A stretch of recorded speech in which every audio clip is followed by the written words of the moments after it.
తెలంగాణ భవన్ అంటే తెలంగాణ అస్తిత్వానికి, తెలంగాణ మూలాలకి ఒక ప్రాణంగా ఉన్నటువంటి భవన్గా తెలంగాణ భవన్ని చూస్తాం.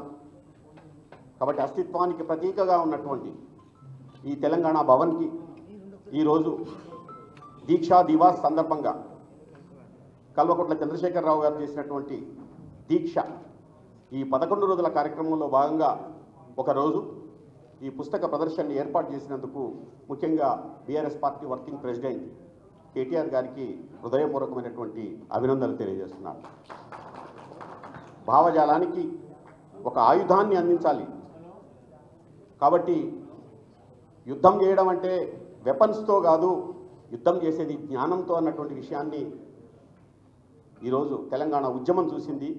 అదే మార్గంలో ఈ తెలంగాణని భూమికిగా నిలబెట్టేందుకు పుస్తకాలు సాధనాలు అన్నటువంటి విషయాన్ని ఈ పుస్తక ప్రదర్శనకు తోడ్పడినటువంటి కేటీఆర్ గారికి హృదయపూర్వకమైనటువంటి ధన్యవాదాలు తెలియజేస్తున్నాను. అట్లాగే ఆర్థిక రంగ నిపుణులు పాపారావు గారిని వేదిక మీదకి రావాల్సింది కోరుతున్నాను. చాలామంది పెద్దలు ఉన్నారు ఈ సభలో.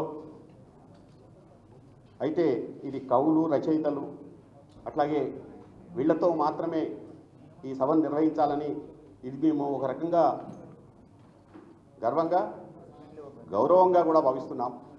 ఎందుకంటే కవులు, రచయితలు రాష్ట్ర సాధనలో వాళ్ళు చూపినటువంటి, వాళ్ళ కలం ద్వారా చేసినటువంటి కరాళ నృత్యం చాలా గొప్పది. అంజయ్ గారిని వేదిక మీదకి రావాల్సింది కోరుతున్నాను.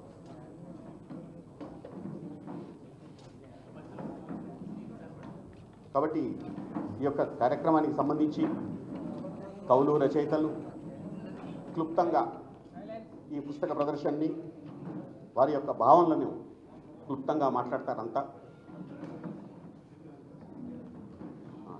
మొదటగా సీనియర్ జర్నలిస్టు, మంచి కవి, రచయిత, సిద్దిపేట మట్టి నుంచి వచ్చినటువంటి అంజయ్ గారిని,